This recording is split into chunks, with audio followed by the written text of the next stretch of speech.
Good morning students. ਅੱਜ ਅਸੀਂ ਜਿਹੜਾ ਹੈ ਚੈਪਟਰ ਸੈਕੰਡ ਸਟਾਰਟ ਕਰਨ ਜਾ ਰਹੇ ਹਾਂ ਜਿਹਦਾ ਨਾਮ ਆ ਇਲੈਕਟ੍ਰੀਕਲ ਮੈਜ਼ਰਮੈਂਟਸ।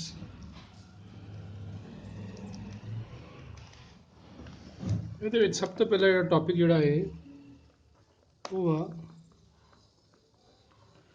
ਕਿਰਚੌਫਸ ਲਾ।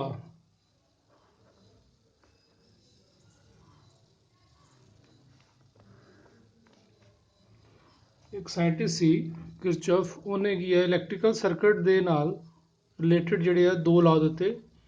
ਫਸਟ ਨੂੰ ਹੀ ਬੋਲਦੇ ਆ ਕਿਰਚੌਫਸ ਫਸਟ ਲਾਅ, ਜਾਂ ਅਸੀਂ ਨੂੰ ਬੋਲਦੇ ਆ ਕਿਰਚੌਫਸ ਕਰੰਟ ਲਾਅ, ਜਾਂ ਅਸੀਂ ਇਹਨੂੰ ਕਈ ਵਾਰ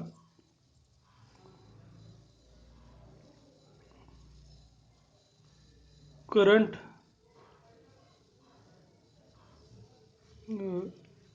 करंट नहीं जंक्शन जंक्शन रूल भी बोलते हैं।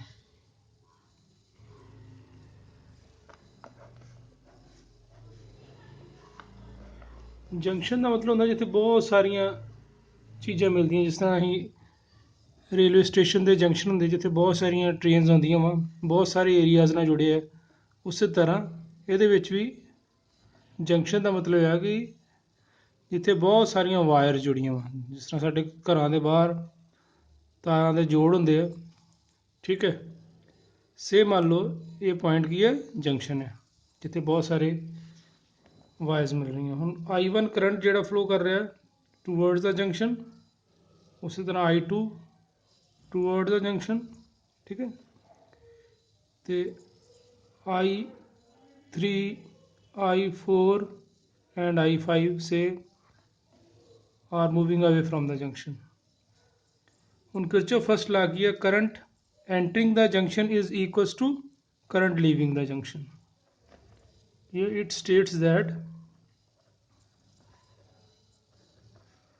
current entering the junction is equal to current leaving the junction। ਜਿਹੜਾ एंटर कर रहा ਉਹਨੂੰ ਅਸੀਂ पॉजिटिव ਲੈ ਲੈਨੇ ਆ,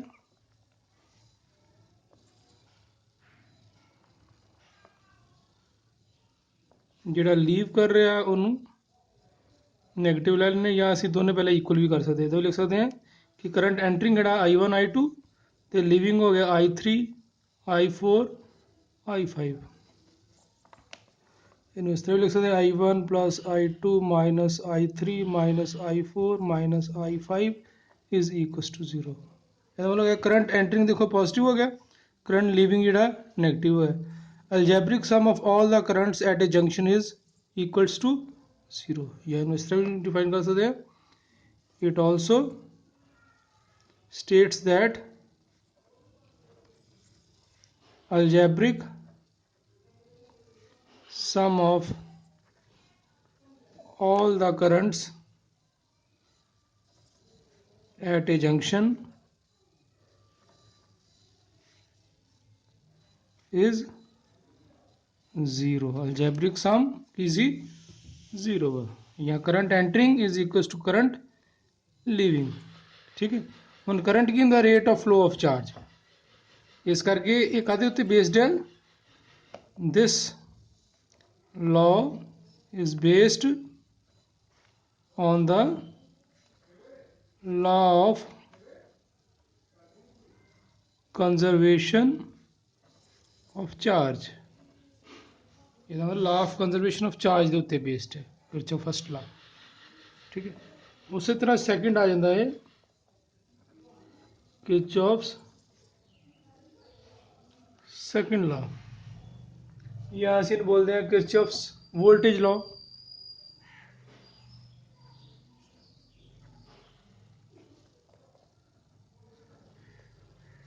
या ਅਸੀਂ बोलते हैं loop rule. Loop means close circuit.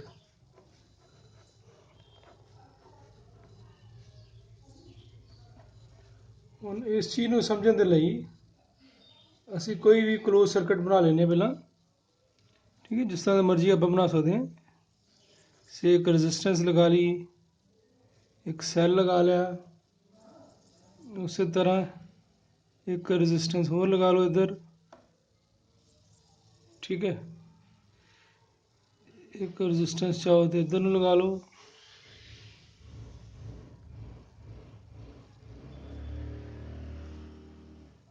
दो लूप बनानी है तो दो रजिस्टेंस असी इधर ही बना लेने।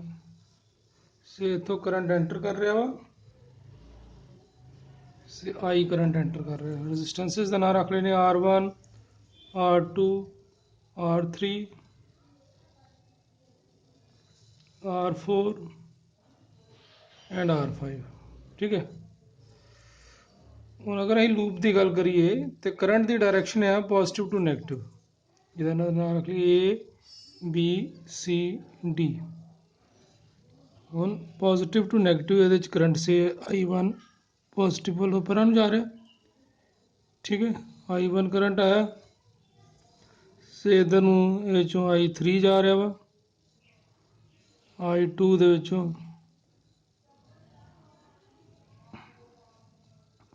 I2 लिख लो, ठीक है। उस तरह करंट जिहड़ा है से अगर असी बनाइए I4 लिख लो,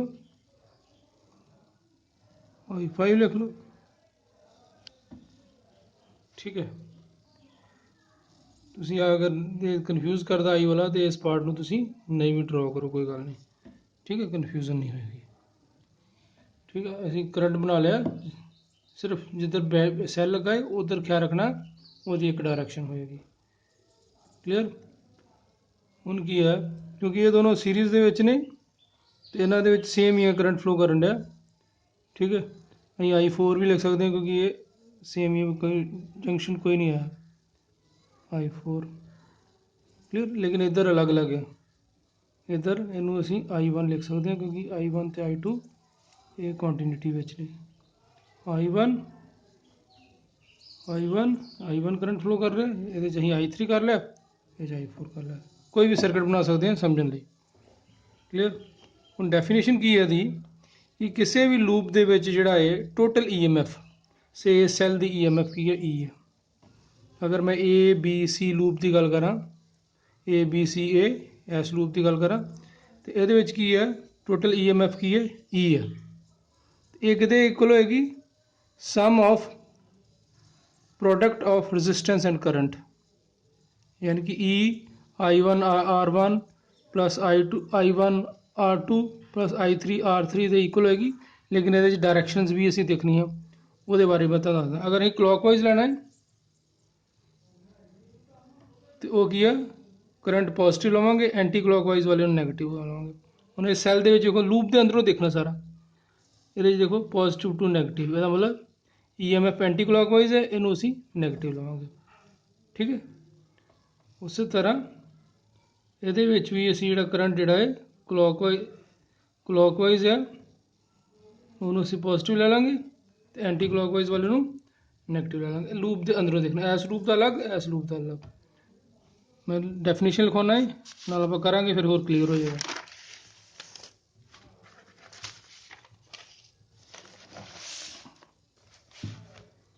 It states that the algebraic sum of EMFs of a loop is always equal to sum of products of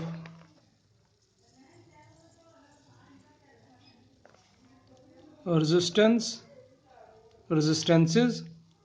and currents flowing through the